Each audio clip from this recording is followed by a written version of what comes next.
I stand frozen in the driveway, my suitcase a lead weight tugging at my arm. Morning sunlight glints off the concrete, sharp and accusing, where 3 cars should be parked: Sarah's red Camry, Michael's gray Tahoe, the boy's green Civic.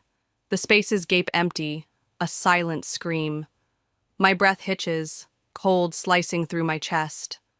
I fumble my phone from my pocket, fingers trembling as I dial Sarah's number for the 5th time. Each ring echoes like a taunt, a hollow pulse in my ear, until her voicemail chirps. Too bright, too distant. Hi, you've reached Sarah White. I can't come to the phone right now. I hang up, the sound cutting off like a snapped thread. The house key dangles between my fingers, its metal edges biting into my palm. 4 years I've turned this key in that lock since Sarah married Michael, and this place swallowed me whole. Now it feels foreign, a relic from someone else's story. I stare at the house, white siding pristine, windows dark, curtains still. No hum of life seeps out, no clatter of Ethan's video games, no thud of Jacob's skateboard. Just silence, thick and suffocating, wrapping around me like damp fog. My sneakers scuff the pavement as I shift, the suitcase thumping against my leg. Where are they? The question gnaws, a splinter under my skin. Yesterday, dinner was quiet. Michael's clipped answers, Sarah's forced smile, the boys' sneaking glances like they knew something I didn't. I went to bed early, my sketchbook open to a half-finished drawing of the oak out back. Did they plan this then, whispering in the dark while I slept? My throat tightens, a sob clawing up, but I swallow it down. The driveway stretches before me, a blank canvas of betrayal, daring me to step forward or run. I clutch the key tighter, its teeth promising answers, or maybe just more questions. The air hums with absence, and I know bone deep that whatever waits inside will crack my world open. I take a step, the crunch of gravel loud as a gunshot, and the audience leans in, waiting too. My feet hit the floor at 8 a.m., the stillness jarring, a wrong chord in a song I thought I knew. Saturday mornings here are never quiet. Michael bangs skillets for his overcooked pancakes. Ethan's video games blare through thin walls. Jacob's skateboard grinds against the driveway. But today, silence cloaks the house, heavy as a shroud. I pause, toes curling against the hardwood, listening for something, anything. Nothing comes. My pulse quickens, a staccato beat in my ears. I drift down the hall, past Ethan's room. His bed's made, sheets taut, no crumpled clothes or controllers scattered like usual. Jacob's is the same, pristine, a showroom lie. My stomach twists, a slow churn. Downstairs, the kitchen gleams. Counters wiped to a sterile shine. A single sheet of paper sits dead center on the marble, corners razor sharp against the edge. I pick it up, the words stark. Watching the house for a week. Food in fridge. 7 words, black ink, no warmth. My breath catches. 7 words to erase me. My phone buzzes in my pocket, a jolt against my hip. Sarah's name flashes, and I answer, hands shaking. Genevieve? Her voice spills out, too light, too practiced. Glad you're awake. I grip the counter, knuckles whitening. Where is everyone? My words sound far off, a stranger's voice. We're on our way to Myrtle Beach, she says, casual as if she's grabbing coffee, not shattering me. Michael thought we needed a family trip.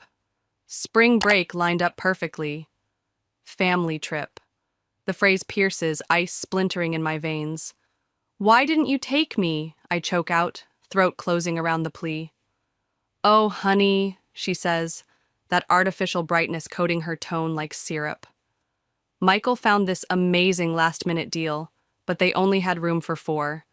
And you've been so wrapped up in that art project, we thought you'd love the quiet house. A lie, smooth and rehearsed, slipping through the cracks she's built over years. I see it now. Michael at dinner, asking Sarah about my day while I sat there, fork in hand, invisible. Her nods when he called me dramatic, her silence when I begged her to see me. The phone trembles against my ear, tears blurring the note in my hand. "Why didn't you wake me?" I whisper, but she doesn't answer, just breathes that careful breath she's mastered since Michael. "We'll talk when we're back," she says finally, a dismissal. The line goes dead, and the silence rushes back, louder now, a roar in my skull. I sink against the counter, the marble cold through my shirt. 4 years of fading. Ethan and Jacob's new bikes at Christmas, my thrift store sketch pads, Michael's late nights during my art shows, Sarah's slow shift from my shield to his shadow. The note flutters to the floor, 7 words mocking me. I'm not part of their family, never was. The realization burns, but it's mine, and I clutch it tight. Tears splash onto my phone screen, hot and silent, as I dial David's number. My voice breaks, a jagged edge. They left me. The words spill out, raw, between sobs. "Pack a bag," he says, steady as stone, no hesitation. "I'm coming to get you." I hang up, the room tilting, and stumble upstairs. My suitcase yawns open on the bed, and I fold clothes with shaking hands. Jeans, a hoodie, my favorite flannel. My sketchbook slides between layers, its edges worn from months of graphite and dreams. Each crease feels like a lifeline, tethering me to something real.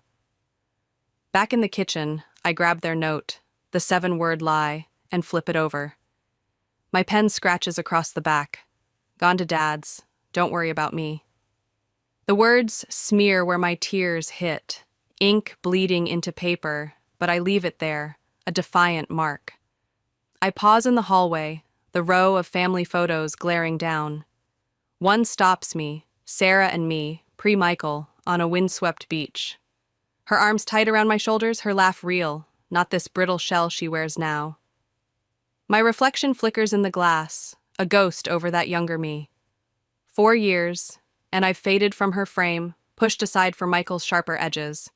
The front door creaks as I open it, suitcase thudding behind me.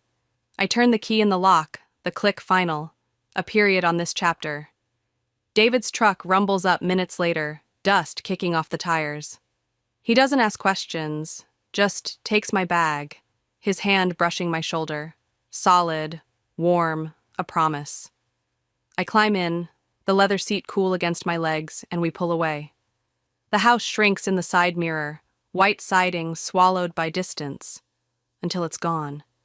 My fingers trace the sketchbook's spine, graphite smudging my skin. That beach photo lingers in my mind. Sarah before she traded me for Michael's approval, before she stopped fighting for me. I've been invisible here, a shadow in their perfect tableau. Ethan and Jacob unwrapping gadgets, while I clutched secondhand books, Michael's voice skipping over me at dinner. David glances over, his jaw tight. "You okay, Jen?" I nod, throat too full to speak. The road hums beneath us, carrying me away from their silence, towards something I can hold. The morning light spills gold across the dashboard, and I breathe, tentative, but free. This isn't running, it's stepping into what's mine. Sarah's ringtone yanks me from sleep at 2:17 a.m., a shrill spike through the dark. I fumble the phone in David's guest room, my voice thick with dreams. "Hello?" "Genevieve?" She rushes out, high-pitched, frantic. "Someone broke into the house. You need to come home right now." Home. The word lands hollow, a stone in my gut. "What happened?" I sit up, flicking on the lamp, its glow harsh against the night. "The house was robbed while we were gone," she says, her breathing ragged, panicked bursts. "The police are here. Michael wants to talk to you, he says." She cuts off, a sob swallowing the rest. "Says what?"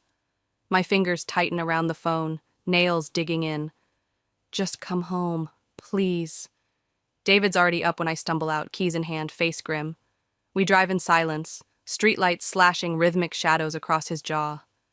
The house looms as we pull up, 2 police cruisers flashing red and blue over the familiar facade. The front door gapes open, a wound in the night. I step inside, and chaos greets me. Drawers upended, pillows slashed, the TV gone. Officers move with clipped efficiency, dusting surfaces, scribbling notes. Sarah spots me from the kitchen doorway, her face blotchy, mascara streaking. "Thank God you're here," she says, rushing over, arms outstretched. I step back and her hands drop, limp. Michael materializes behind her, his face carved into hard lines I know from years of silent dinners. "This is your fault," he says, voice slicing through the police chatter, sharp as a blade. Sarah doesn't contradict him, her eyes darting away. Officer Bennett, a woman with a tight bun and steady gaze, looks up from her notepad. "Sir, we don't know that yet." "My mother's sapphire ring is gone," Sarah says, voice cracking. "Worth 10 grand. "Insurance will cover it," David counters, his hand firm on my shoulder. Michael's laugh brittles the air. "Insurance doesn't cover sentiment. You left the door unlocked on purpose, didn't you?" Sarah's accusation lands like a slap, her red-rimmed eyes wild, a stranger's glare. "What?" The word barely escapes my throat, a rasp. "Sarah," David warns, low and sharp. Officer Bennett steps between us. "Ma'am, was the security system on when you left?" Silence stretches, taut. "No," Michael admits, jaw tight. "We were rushed." "And you?" Bennett turns to me. "I didn't set it," I say, steady despite the tremor in my chest. "They were gone when I woke up. I locked the door when I left for Dad's." "She's lying," Michael snaps, pivoting to Sarah. "I told you she's been trouble since day one." My lungs constrict, the walls pressing in, hostile and foreign. "I need to check something," I mutter, slipping past them. Upstairs, my bedroom door creaks open, and I freeze. The bed's still made, my desk neat, sketchbook closed, not a drawer touched. The contrast slams into me, stark, undeniable. Bennett appears beside me, her eyes scanning the stillness. "Interesting," she says, jotting a note. "It doesn't make sense," I whisper, voice thin. "Why trash everything but here?" "Curious," she agrees, her pen pausing. Downstairs, voices spike, Sarah's pleas, Michael's growl. Ethan hovers at the living room's edge, his eyes meeting mine, guilty and soft. "I'm sorry they left you," he murmurs, glancing at Michael. "I wanted to call, but—" He trails off as Mrs. Larson, the neighbor, steps through the open door, robe cinched tight. "Saw the police," she says. "Everything okay?" "Break in," an officer replies. Her gaze finds me. "Oh, Genevieve, you're back. I saw you leave with your bag hours after they took off. Shame you missed their trip." The room stills. Sarah's face drains white. The thread I couldn't tug unravels, and I feel the audience lean closer, hooked. The knock comes after dinner, 3 soft taps that ripple through David's apartment, pulling me from the couch. I open the door, and Ethan stands there, shoulders hunched beneath his oversized hoodie, fingers clutching an old phone like it might bite. His eyes dart past me, scanning the dim space, and his voice trembles as he speaks. "She doesn't know I'm here." Bewilderment washes over me, replacing the wariness that had prickled my skin. Ethan's never set foot here, barely spoken 10 words to me in a year. Yet, now, he's on my threshold, a fugitive from his own house. I step aside, gesturing him in. "Can I come in?" he asks, redundant but urgent, and I nod. He doesn't sit when I point to the couch, just thrusts the phone toward me, his hands unsteady. "I need to show you something," he says, the words tight, like they're choking him. "It's about why Michael hates you, why he always has." David emerges from the kitchen, dish towel in hand, his brow furrowing as he spots Ethan. "Everything all right?" he asks, voice low, cautious. "No," Ethan replies, simple and stark. "Nothing's been right for a long time." He nods at the phone. "It's all there. Sarah's old messages to Michael, ones she didn't know I found." My fingers tremble as I take the battered Samsung, its screen cracked but glowing. I unlock it, and a text thread spills open, dated 2 years back, Sarah's name glaring at the top. Michael. How'd the talk with Genevieve go about my dad's visit? Sarah. Disaster. Said she doesn't care about some old man she barely knows. My breath catches, sharp and shallow. I never said that, never even heard her ask. I look up, meeting Ethan's grim stare. Keep reading, he urges, his voice a thread about to snap. Michael, that's disrespectful. My dad's sick, Sarah. Sarah, I know, honey. She's been impossible since we married, called Ethan and Jacob brats last week when she thought I wasn't listening. The phone nearly slips from my grip, my pulse hammering in my ears. That's a lie, I whisper, the words scraping my throat. I never said that about you guys. Never. Ethan stares at his sneakers, scuffing the rug. I know. Now. David steps closer, reading over my shoulder, his breath hitching as the messages pile up. Dozens, spanning months. Sarah's words twist me into someone sullen, ungrateful, a thorn in their perfect family. Sarah, another fight with Genevieve. She says your rules are stupid. Michael, maybe custody needs rethinking if she's this unhappy. My knees buckle, and I sink onto the couch, the blue light illuminating 2 years of betrayal. Why? The question rips from me, raw and ragged. Why would she do this? Ethan perches on the coffee table's edge, hesitating before he speaks. After I found these, I started watching her. How she bends when he's around, never argues, says anything to keep him happy. His voice drops, heavy with realization. Even you. David's tone cuts through, dangerously quiet. Even her own daughter. The weight crashes over me. Sarah didn't just choose Michael, she sculpted me into the villain, poisoned every chance I had with him. Sobs rack my body, violent and unstoppable, and David pulls me close, his shirt soaking beneath my tears. I thought it was me, I gasp, voice fracturing. I tried so hard to make him like me. The dam crumbles, and the truth floods out. Bitter, but clear. I was never the problem. I sit ramrod straight in the attorney's office, the leather chair swallowing me in its stiff embrace, my nails digging half-moons into my palms. Ms. Harper's voice floats through the air-conditioned hush, steady and precise, outlining the next steps. Once we file, Sarah has 14 days to respond, she says, sliding a document across the polished desk. The words blur before me. Petitioner David White seeks primary custody of minor child Genevieve White from respondent Sarah White Reed. My chest tightens, a knot of fear and resolve twisting together.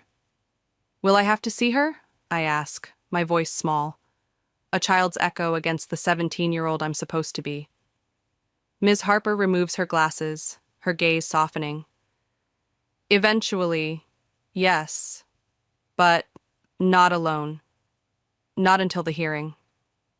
My phone vibrates in my pocket, the 7th call from Sarah today, her name flashing like a warning.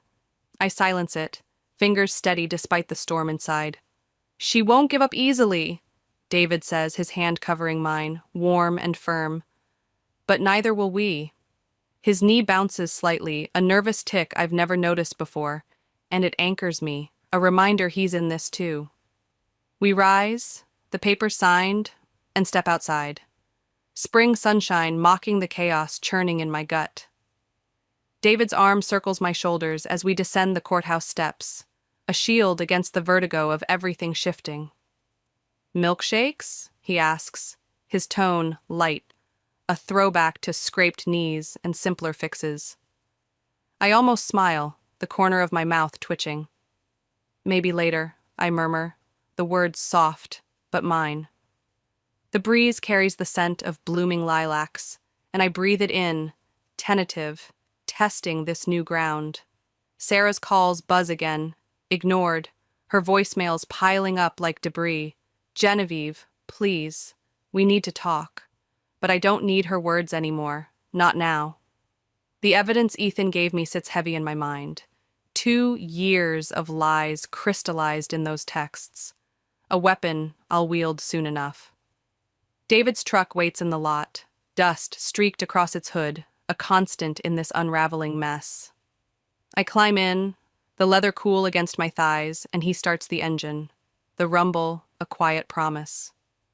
The courthouse fades behind us, its beige bulk shrinking in the rear view.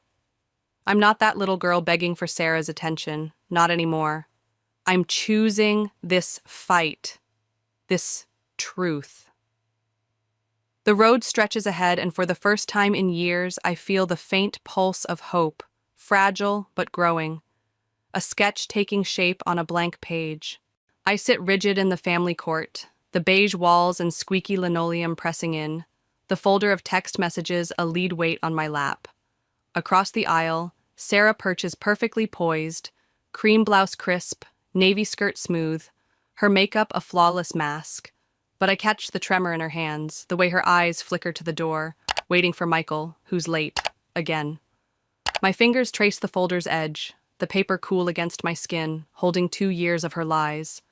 The judge, silver-haired with shrewd eyes, calls our case, her voice cutting through the hum. I understand there's new evidence, she says, and Ms. Harper strides forward, folder in hand. The judge's eyebrows lift as she scans the pages, her gaze sharpening, first on me, then Sarah. Let's discuss this in chambers, she declares. All parties, please. The chambers feel too small, the air thick with unspoken stakes. Sarah sits stiffly, hands clasped like she's praying, while Michael leans against the wall, arms crossed, his face a cold mask. David stays close, a silent sentinel at my side, his presence a tether. Ms. Harper begins, her tone measured. Mrs. Reed, care to explain these messages? Sarah's laugh cracks like brittle glass, high and sharp. Those are private, taken out of context, a wife confiding in her husband. I meet her eyes, steady for the first time, and correct her quietly. Private lies. You told him I said things I never said. You made him hate me. Her facade wavers, but she presses on. I was helping our family bond. Michael struggled with you, and I— You fabricated stories, David interrupts, his voice tight, anger coiling beneath control. Said she called Ethan and Jacob brats, insulted his sick father. Michael pushes off the wall, color draining from his face as he turns to Sarah. Is this true? Did she ever say those things? Silence stretches, a wire pulled taut, ready to snap. Sarah's mask crumbles, mascara smudging as tears well.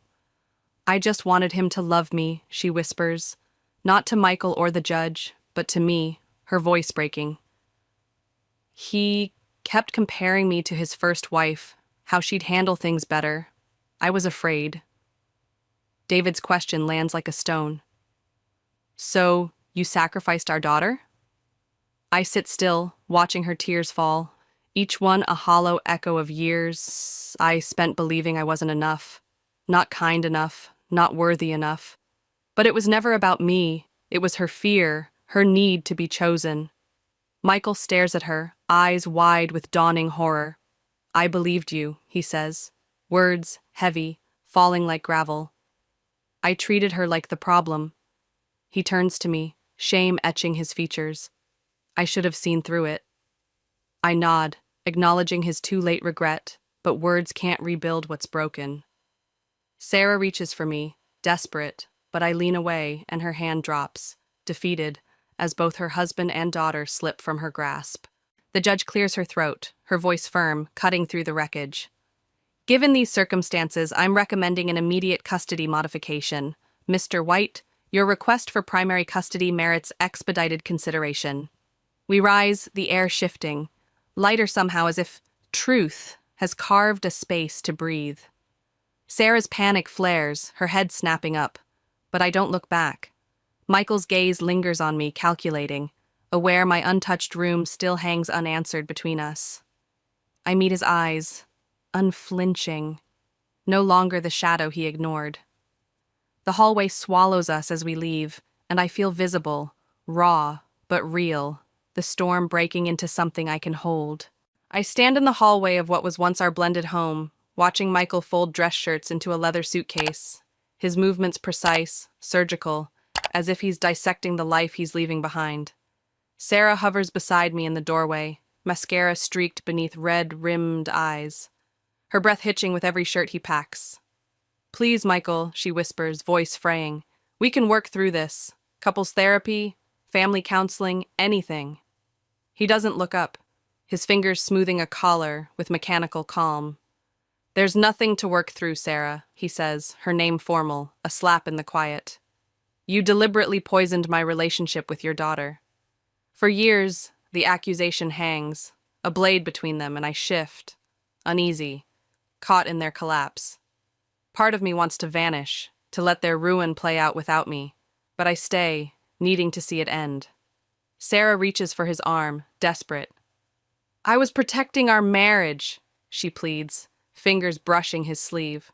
He pulls away, meeting her gaze at last, disgust tightening his jaw. "By sacrificing your child? What kind of protection is that?" The question silences her, her hand falling limp, and I wrap my arms around myself, David's cardigan soft against my skin. The house feels different, not emptier, but less suffocating, its walls exhaling years of tension. Michael zips the suitcase, the sound final, a period on their story. "I need to talk to the boys," he says, brushing past me, pausing briefly shoulder to shoulder. "I should have seen through it," he murmurs, eyes fixed ahead. "I never gave you a chance." Before I can respond, he strides down the hall, his voice filtering through the walls, deep, steady, met with Alex's sharp outrage and Ethan's quieter probes.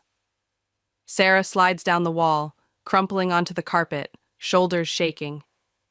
I could walk away, leave her to her consequences, but my feet stay planted, watching her unravel. Half an hour later, Michael emerges, Ethan and Jacob trailing him. Ethan's face thoughtful, Jacob's flushed with anger. "We'll be at the residence inn," Michael tells Sarah, still on the floor. "The boys stay in school. We'll figure out schedules." He dips into his office, returning with Rusty, my old stuffed dog, one ear frayed from nights I clung to him after David and Sarah split. My breath catches as he holds it out. "Found this in the attic last week," he says. "Should have given it to you sooner." I take Rusty, fingers finding that worn spot instinctively, a tether to a smaller me. "Thank you," I manage, voice steady. He nods, eyes shadowed. "I let myself believe her because it was easier, Genevieve. I'm sorry, for whatever that's worth now." It's worth something, a crack in his armor, but I just clutch Rusty tighter and nod. The front door closes with a quiet click, not a slam, and somehow that's worse, a soft end to a loud lie. Sarah's voicemails will pile up soon, but I'm done listening. I'm here, seen, and that's enough. I curl in David's window nook, the city lights smudging into distant stars beyond the glass, my knees drawn up beneath his cardigan. The phone with its damning texts sits on the nightstand, a silent witness to 2 years of Sarah's lies, its cracked screen glowing faintly in the dark. David leans in the doorway, his silhouette steady against the hall's soft light, watching me with quiet eyes. "What now?" he asks, voice low, leaving space for my answer.